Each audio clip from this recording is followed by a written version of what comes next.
Hirup teh kudu nyunda, ngajaga harmoni antara langit, bumi jeung diri sorangan.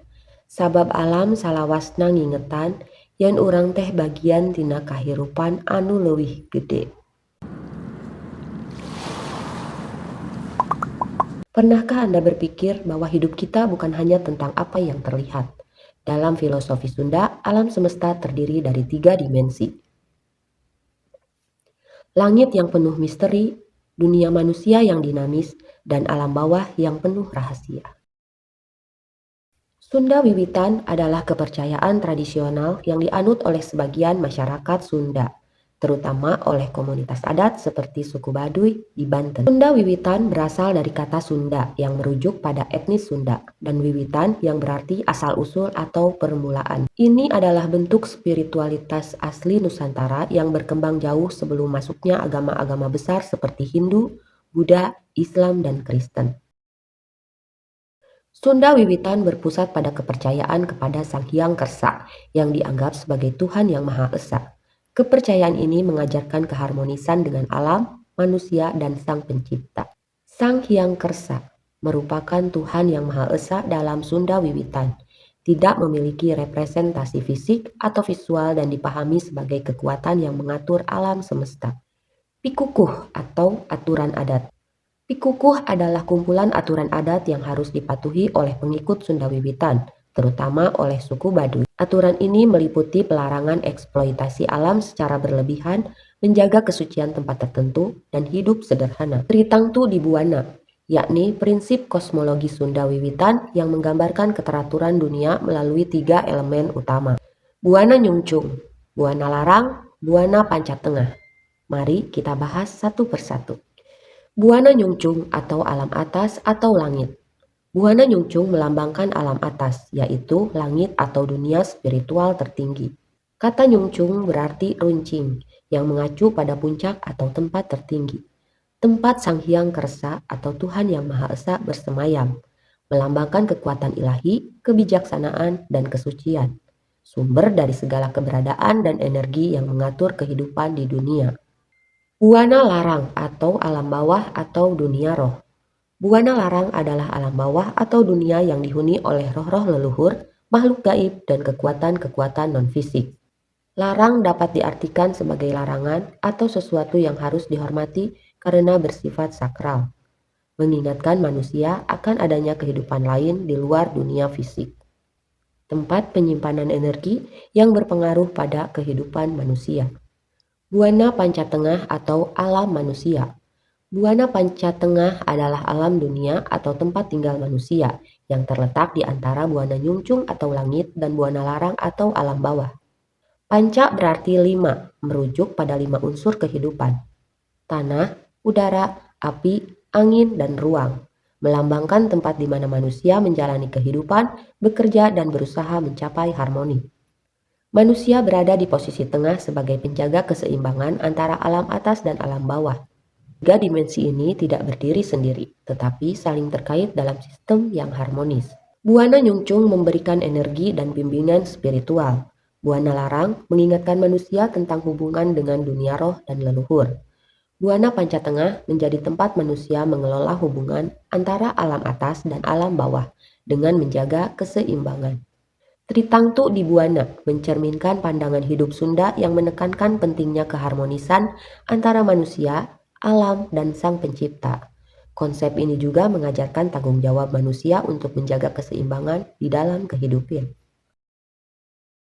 Ibadah dalam Sunda Wiwitan tidak dilakukan di tempat ibadah seperti masjid atau gereja, tetapi lebih banyak dilakukan di alam terbuka atau di tempat suci seperti sasaka atau pusat keagamaan adat. Berikut adalah beberapa ritual penting dalam Sunda Wiwitan. Ngasek atau menanam padi, serentahun atau syukuran panen, dan seba atau persembahan kepada leluhur, meditasi dan doa untuk memikirkan hubungan dengan Sang Hyang Kersa. Mari kita bahas lebih dalam beberapa ritual lainnya.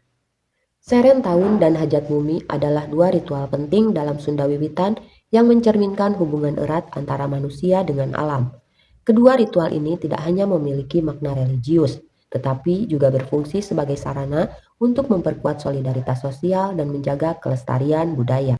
Serentahun adalah upacara adat Sunda yang dilaksanakan setiap tahun, biasanya jatuh pada bulan Kasep atau bulan terakhir dalam penanggalan Sunda. Ritual ini memiliki makna yang sangat dalam, yaitu sebagai bentuk syukur kepada Tuhan Yang Maha Esa atas segala karunia yang telah diberikan, terutama hasil bumi yang melimpah. Tujuan Serentahun itu sendiri adalah mensyukuri hasil bumi. Sebagai masyarakat agraris, masyarakat Sunda sangat bergantung pada hasil pertanian. Serentahun menjadi momen untuk merayakan keberhasilan panen dan memohon berkah untuk panen berikutnya. Ritual ini juga bertujuan untuk menjaga keseimbangan antara manusia dengan alam. Dengan cara menghormati alam, diharapkan alam akan memberikan rezeki yang berlimpah. Selain itu, Serentahun juga menjadi ajang untuk mempererat tali silaturahmi antar anggota masyarakat. Pelaksanaan Serentahun meliputi beberapa tahapan, antara lain persiapan berbagai perlengkapan seperti sesajen, pakaian adat, dan tempat pelaksanaan ritual. Dilakukan berbagai rangkaian upacara seperti doa bersama, persembahan sesajen, dan tarian adat. Prosesi arak-arakan mengelilingi desa atau kampung sebagai simbol syukur atas hasil bumi. Beberapa di antaranya, padi menyimbolkan kesuburan dan rezeki. Air adalah simbol kehidupan dan pembersihan. Api adalah simbol kekuatan dan semangat. Lalu, apa itu ritual hajat bumi? Hajat bumi sama dengan memohon berkah untuk kesuburan tanah. Hajat bumi atau babarit adalah ritual yang dilakukan untuk memohon berkah kepada Tuhan, agar tanah tetap subur dan hasil pertanian melimpah. Ritual ini biasanya dilakukan jika terjadi bencana alam, hama penyakit tanaman, atau ketika akan memulai masa tanam baru. Tujuan utama hajat bumi itu sendiri adalah untuk memohon agar tanah tetap subur dan menghasilkan panen yang melimpah. Ritual ini juga bertujuan untuk mencegah terjadinya bencana alam seperti kekeringan, banjir, atau hama penyakit tanaman. Hajat bumi diharapkan dapat menciptakan suasana yang tenang dan harmonis di dalam desa. Pelaksanaan hajat bumi umumnya dilakukan di tempat-tempat yang dianggap sakral, seperti di sekitar sumber mata air, pohon besar, atau tempat-tempat bersejarah. Ritual ini melibatkan seluruh warga desa, mulai dari anak-anak hingga orang tua. Dalam kepercayaan Sunda Wiwitan, tidak ada sebutan khusus untuk pemimpin agama seperti dalam agama-agama besar. Namun, ada beberapa istilah yang digunakan untuk merujuk pada mereka yang memiliki peran penting dalam komunitas Sunda Wiwitan. Rama Pupu Adat. Istilah ini sering digunakan untuk merujuk pada pemimpin spiritual atau tokoh adat yang paling dihormati dalam komunitas. Mereka memiliki pengetahuan yang luas tentang ajaran Sunda Wiwitan dan memimpin berbagai ritual serta upacara adat. Girang Pangapi. Istilah ini merujuk pada pendamping atau pengurus komunitas. Mereka membantu Rama Pupu Adat dalam menjalankan tugas-tugas sehari-hari dan menjaga kelangsungan tradisi Sunda Wiwitan. Warga adat. Istilah ini merujuk pada seluruh anggota komunitas Sunda Wiwitan. Setiap warga adat memiliki peran dalam menjaga dan melestarikan nilai-nilai luhur yang terkandung dalam kepercayaan ini. Pemimpin Sunda Wiwitan memiliki peran penting dalam menjaga kelestarian tradisi dan nilai-nilai luhur yang diwariskan oleh nenek moyang. Mereka memimpin berbagai ritual dan upacara adat yang berkaitan dengan kehidupan sehari-hari, seperti Serentahun, hajat bumi, dan upacara kematian. Pemimpin juga berperan sebagai penengah dalam menyelesaikan masalah-masalah yang terjadi di dalam komunitas. Mereka menjadi panutan bagi seluruh anggota komunitas dalam menjalankan kehidupan yang sesuai dengan ajaran Sunda Wiwitan. Penting untuk diingat, Tritangtu di Buana bukan sekedar konsep kosmologi, tetapi pedoman untuk menjalani hidup dengan harmonis. Di tengah kemajuan zaman, ajaran ini mengingatkan kita akan pentingnya menjaga keseimbangan dengan alam, sesama, dan Sang Pencipta. Jadi, bagaimana kita bisa menerapkan kebijaksanaan ini dalam kehidupan sehari-hari?